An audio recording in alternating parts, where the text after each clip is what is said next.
आपका मकसद तो हमें मालूम है, 2014 से हमें मालूम है आपका मकसद क्या रहा है। कभी घर वापसी, कभी लव जिहाद, कभी ट्रिपल तलाक, कभी सीएबी, कभी एनआरसी, फिर दोबारा एनआरसी, मतलब के फिर 370। आपका लक्ष्य हमें मालूम है, आपका लक्ष्य मालूम है, आपका नजरिया भी मालूम है। आप नाम से, किसी के नाम से पता करना चाहते हो इस देश में वो रहेगा या नहीं रहेगा।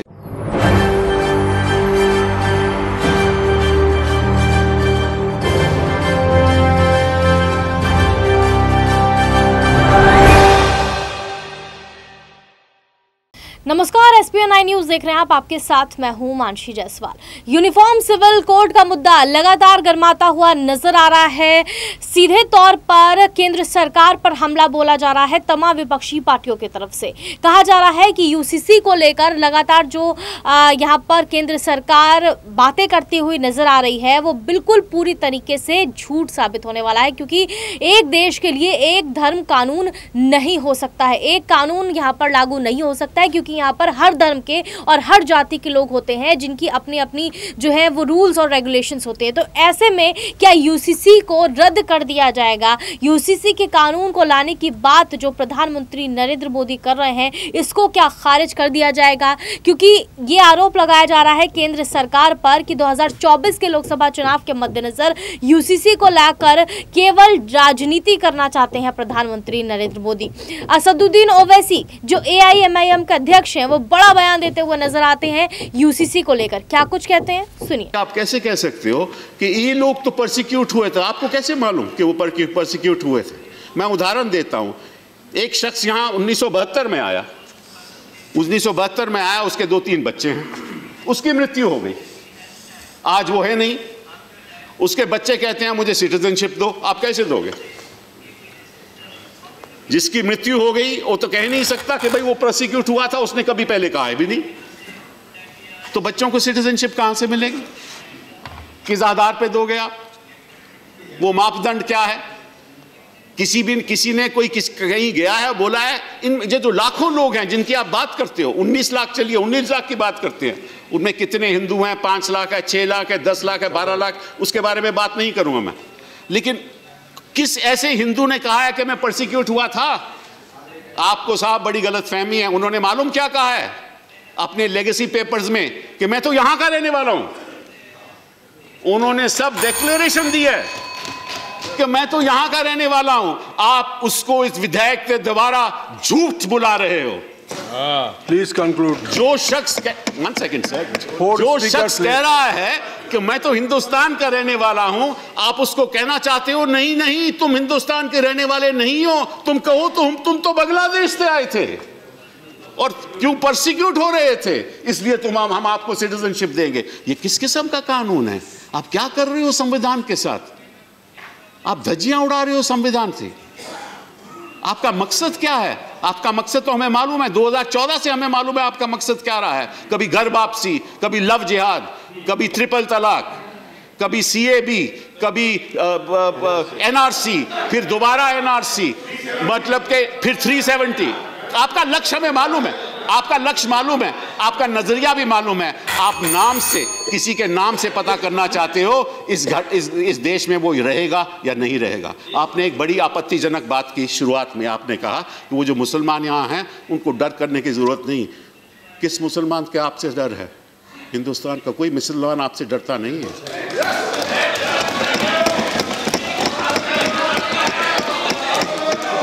ना मैं डरता हूं, ना मैं डरता हूं, जहां इस देश के नागरिक डरते हैं, ना कोई मुसलमान डरता है। डरते हैं तो हम संविधान से डरते हैं, जिसकी आप धज्जियां उड़ा रहे हैं। देश के सामने ला रही है कि यूनिफॉर्म सिविल कोड की बात देश के प्रधानमंत्री नरेंद्र मोदी करते हैं। पूछना चाहती है कांग्रेस में जो नौ रत्न बैठे हैं, बोलो, मुंह खोलो, तुम्हारी राय क्या है? क्या तुम उसके खिलाफ हो या तुम उसकी ताईद में है? बोलो।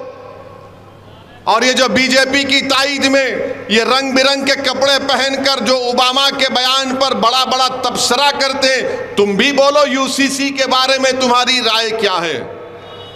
ओबामा के बयान पर तो बड़ा बढ़ चढ़कर बोले क्योंकि पप्पा को खुश करना था, मगर जब यूसीसी की बात आई मगर जब यूसीसी की बात आई तो सन्नाटा है। कांग्रेस पार्टी खुल के नहीं बोलती कि यूसीसी के बारे में नहीं, अभी हम ठहरेंगे। लॉ कमीशन को तो लिख कर दो कि यूसीसी के बारे में तुम्हारा मौक़िफ़ क्या है। पहले लॉ कमीशन की रिपोर्ट थी, चौहान साहब उसके चेयरमैन थे, मजलिस ने लिख कर दिया कि मुखालिफत करते हैं। हम यूसीसी की मुखालिफत इसलिए करते हैं क्योंकि भारत में प्लुरलिज्म और भारत का सेकुलरिज्म पूरे विश्व में एक अलग है। आज हम हमारे हिंदू भाइयों से भी अपील करना चाहेंगे कि 10 लाख हिंदू घराने ऐसे हाउस होल्ड हैं जो हिंदू अनडिवाइडेड फैमिली में उनको टैक्स रिबेट मिलता है। 2015-16 के इनकम टैक्स कर डेटा बताता है कि 3000 करोड़ आपको टैक्स रिबेट मिला।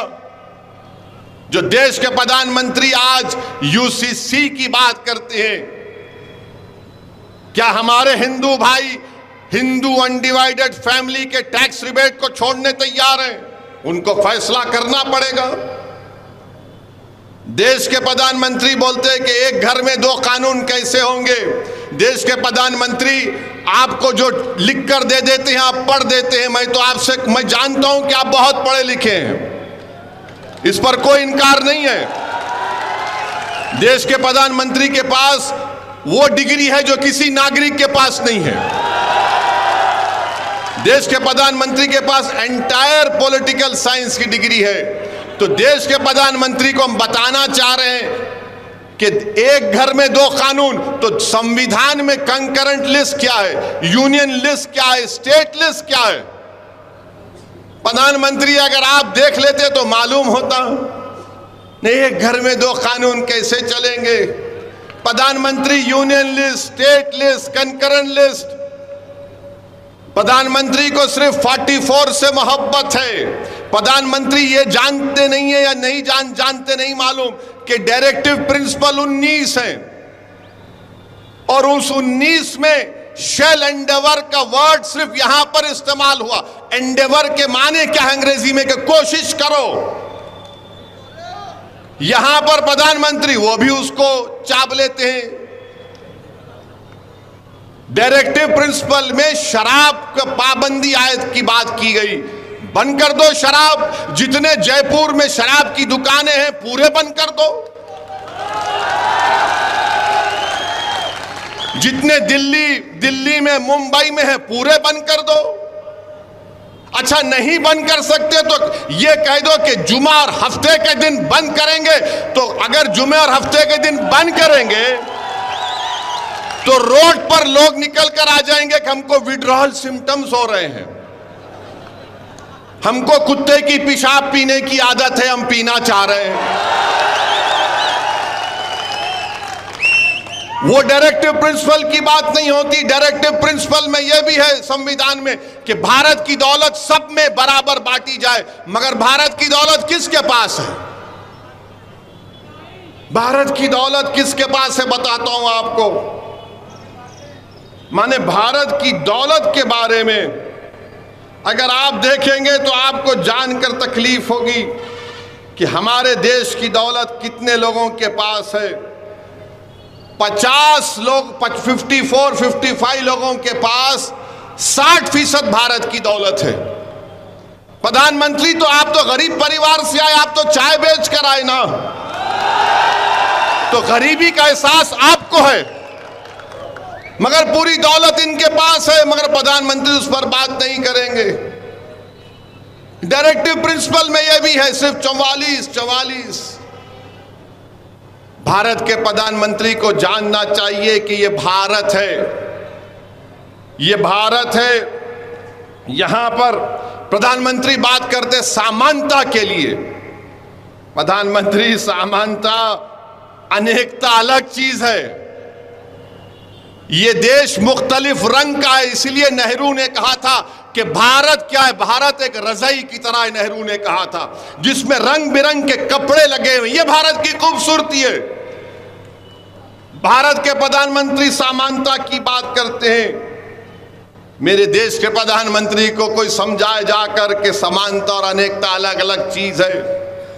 भारत के प्रधानमंत्री को समझना चाहिए कि नॉर्थ ईस्ट में संगमा चीफ मिनिस्टर हैं मेघालय के, उन्होंने तनकीद की बीजेपी के साथ हैं कि इस देश में यूनिफॉर्म सिविल कोड लाया जाएगा तो मेघालय, नागालैंड, नॉर्थ ईस्ट में लोग रोड पर निकल कर आ जाएंगे।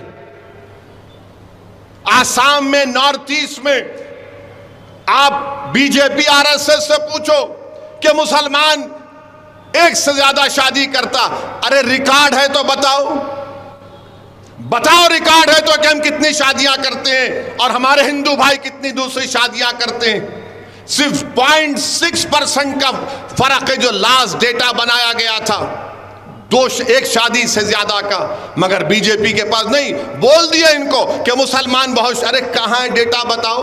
तो सुना आपने किस तरीके से यहाँ पर असदुद्दीन ओवैसी जो है वो बड़ा हमला बोलते हुए नजर आए।